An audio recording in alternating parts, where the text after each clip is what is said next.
this segment of our course on gearboxes, we will concentrate on the checks and adjustments required on a right-angle, single-reduction gearbox after it has been reassembled.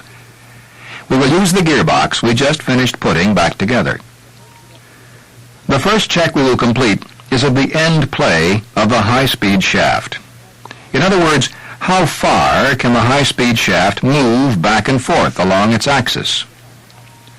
To find out, the workman mounts a dial indicator at the end of the gearbox and places the foot against the end of the high-speed shaft. Then he pushes the shaft as far in as it will go, as shown here. After zeroing the dial, the workman pulls the shaft back out as far as he can. When it reaches the limit, the dial indicator will show the total end play of the high-speed shaft. Check this figure against the manufacturer's specifications for the gearbox. If the amount of end play is not within specifications, it will be necessary to change the thickness of this gasket to bring the measurement within the limitations set forth by the manufacturer. You can increase the end play with a thicker gasket or decrease by installing a thinner gasket.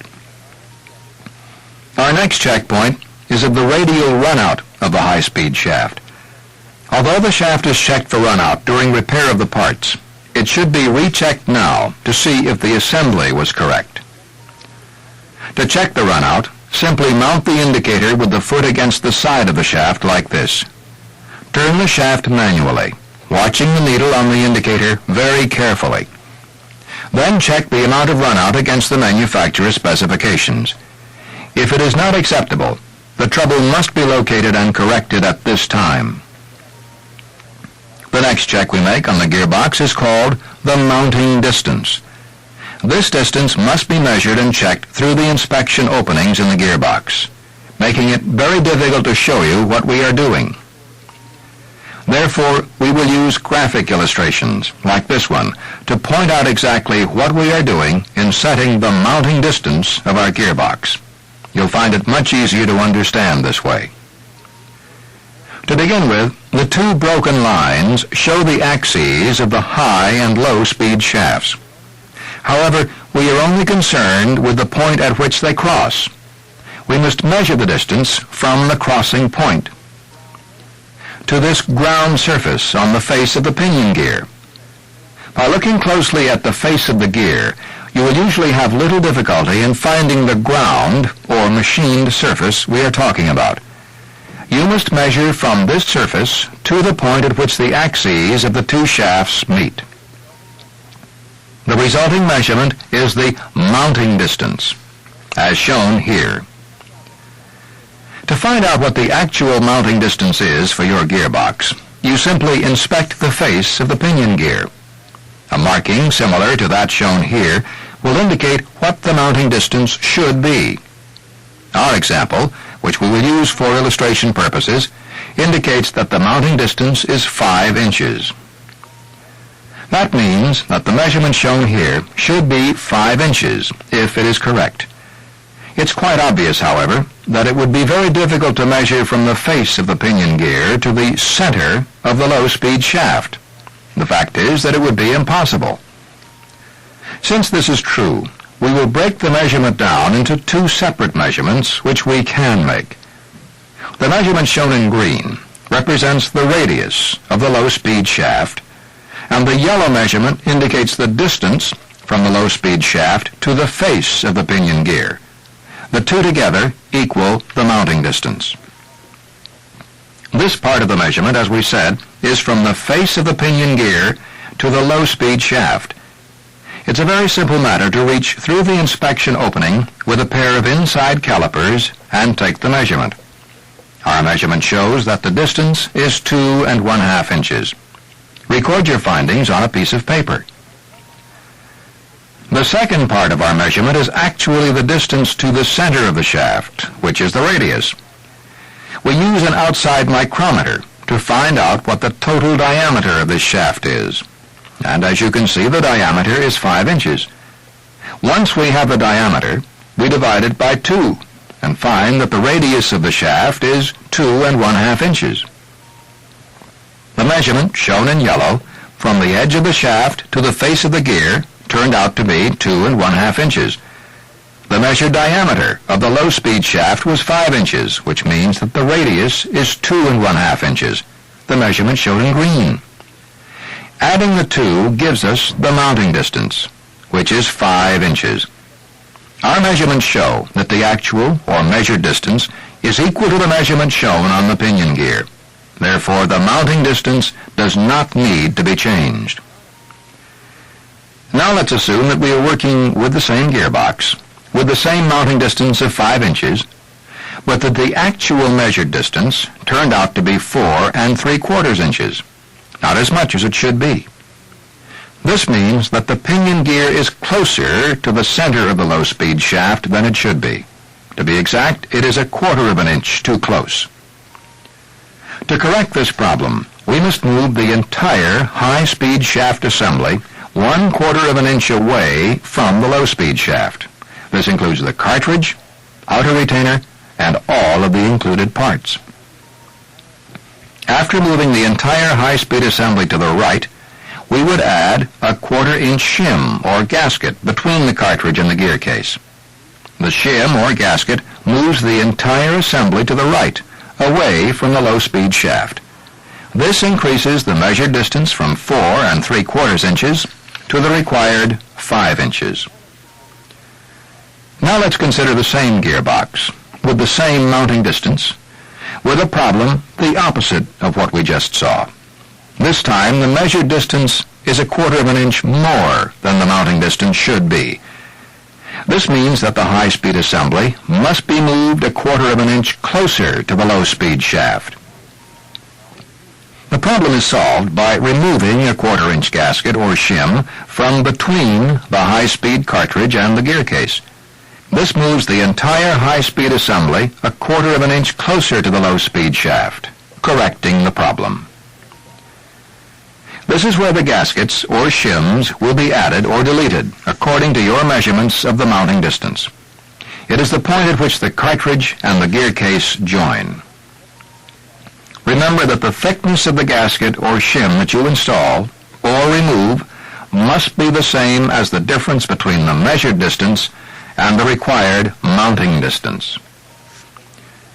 Don't forget this basic rule when setting the mounting distance. All changes are made to the measured distance. For instance, if you find that the measured distance is 4 3/4 inches, as shown, you would add whatever is required to make the measured distance equal to the mounting distance, in this case 1/4 inch. If the measurement you obtained was 5 1/4 inches, then you would need to delete a 1/4 inch gasket to make the measured distance the same as the mounting distance. Here's something else we want you to remember. We have been showing you a 1/4 inch difference between the measured and mounting distance on a gearbox. This is an exaggerated figure to make it easier to illustrate our point. The actual differences between the two would normally be a few thousandths of an inch. But even though small, you must still eliminate the difference by adding or deleting shims or gaskets. This can often be done by exchanging the present gasket for a slightly thinner or thicker gasket, just enough to make up the difference. Once you have completed the required adjustments to the mounting distance on your gearbox, retighten the bolts which secure the outer bearing retainer and the cartridge to the gear case. Use a torque wrench and the amount of torque specified by the manufacturer. This is necessary to ensure that you do not over or under tighten the cap screws, which would change the mounting distance. The final step would be to turn the high-speed shaft manually to check for binding. If there is, locate the cause and correct it. That completes the procedure for setting the mounting distance on your gearbox. Now that your mounting distance is set correctly, the next step is a check of the backlash between the gears. Backlash is the amount of play or slack between the teeth of the two gears. It must be adjusted to manufacturer's specifications, or the result can be some badly damaged gears. The procedure is really quite simple. To check the backlash, you lock one of the gears so it cannot move, and then move the other gear back and forth to find out how much play or slack there is between the teeth of the gears. The amount of backlash is measured with a dial indicator. Needless to say, the ideal method would be to position the foot of the indicator against the teeth of one of the gears. However, this is not always possible, since the inspection ports are usually quite small, as is the case with our gearbox. Since our inspection ports are small, we must use an alternate method. First, you must measure the diameter of the low-speed gear, which is 7 inches on this particular gearbox. Then set a pair of dividers to half the diameter, which is 3 1/2 inches, as shown. 3 1/2 inches is the distance from the center of the gear to the outer edge of the teeth. We then measure from the center of the low-speed shaft to a point 3 1/2 inches out. The leg of the dividers closest to you now shows the approximate location of the gear teeth on the low-speed gear. As you can see, the workman has already mounted a dial indicator on the end of the low-speed shaft. He accomplished this by placing a strong magnet, the green block, in the exact center of the low-speed shaft. He then clamped the indicator to the magnet. The next step is to position the indicator button against a rigid part of the gear case, which is 3 1/2 inches from the center of the shaft. In this case, the workman has installed a bolt in the top of the cartridge. The bolt is approximately the same distance from the center of the shaft as the gear teeth are. As we mentioned a few moments ago, you must lock one of the gears in position to check the backlash. To do this, the workman is locking the high-speed shaft as shown. This will prevent the shaft and gear from moving during the check. The first step in the actual check of the backlash is to turn the low-speed shaft manually as far as it will go in one direction. In this case, the workman is turning the shaft counterclockwise until the high-speed gear stops him. When the shaft has reached its limit, the workman zeroes the dial indicator. Then he turns the shaft as far as it will go in a clockwise direction, as he is pointing out with his left hand. When it stops, he notes the reading on the indicator. By looking closely, you'll see that the indicator dial reads 10 thousandths, which is the backlash between the two gears. Check the figure you obtained against the required backlash specified by the manufacturer. The figure may be found in the manufacturer's manual, or sometimes it will be etched on the periphery of the gear, as shown here. Although the etching is not too clear, and it is upside down, it does show that the required backlash should be 010, which is 10 thousandths. This means that the backlash on our gearbox is satisfactory. However, if the backlash was not acceptable, it would be necessary to vary the thickness of this gasket between the cartridge and the gear case on the low-speed shaft. When the low-speed gear is mounted below the pinion gear, as it is in this gearbox, you would increase the thickness to decrease the backlash, or decrease the thickness to increase the backlash. If the low-speed gear is above the pinion gear, reverse the procedure. After completing your check of the backlash, the oil pump coupling may be replaced and tightened in place. The next step will be to replace the outer bearing retainer on the bearing cartridge with the proper gasket. Remember that the thickness of this gasket is very important. We'll show you why in a moment. Tighten the cap screws, completing the installation of the bearing retainer. This also locks the two angular contact bearings into position in the cartridge. The next check to be made of the gearbox is the end play of the low-speed shaft.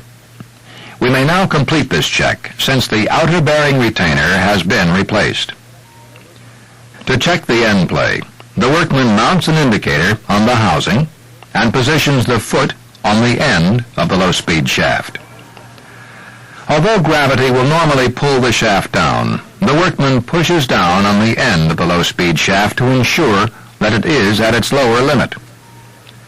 He then zeroes the indicator and pushes the shaft as far up as it will go. He is doing this with a lever under the low-speed gear through the inspection port. The amount of end play is then shown on the dial, as being pointed out here. Check the reading against the manufacturer's specifications. If the end play is not acceptable, it may be changed by varying the thickness of this gasket we just replaced. A thicker gasket increases end play, and a thinner gasket decreases it. That completes our check of the end play of the low-speed shaft. Our final check on this gearbox is of the contact between the gear teeth. The first step is to clean the gears as thoroughly as possible through the inspection ports, like this. Then obtain a small brush and a tube of Prussian blue.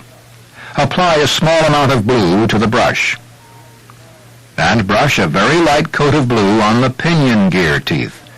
It's only necessary to blue a few teeth, not the entire gear. Now the workman is holding back on the low-speed shaft with one hand and turning the high-speed shaft with the other. Be sure that you are turning the high-speed shaft in the direction of normal rotation. This procedure forces the gear teeth into contact with each other. After a few rotations, stop and inspect the pattern of blue on the gear wheel. Compare the pattern on your gear teeth to the requirements shown in the manufacturer's manual for the gearbox. It may be necessary to make some adjustments if the pattern is not satisfactory. The manufacturer will detail the action to be taken. After you have completed your inspection of the gear contact pattern, remove the blue from the gear teeth and lubricate the gears according to the directions supplied by the manufacturer. Now that all inspections and checks are complete, all that remains is to finish the reassembly. Replace the inspection plates and reinstall the oil pump on the outer bearing retainer. Make sure the oil pump coupling does not bind. You would then follow local plant procedure in returning your gearbox to service, as shown here. Don't forget to clean up your tools and equipment now that your job is done. That completes the checks and adjustments which are required on this particular gearbox. Although there will be some variations on other models, you will find a very basic similarity between the procedures for all types. If in doubt, consult your supervisor or your manufacturer's manual for the equipment you're working with. Now, open your workbook to exercise number 9.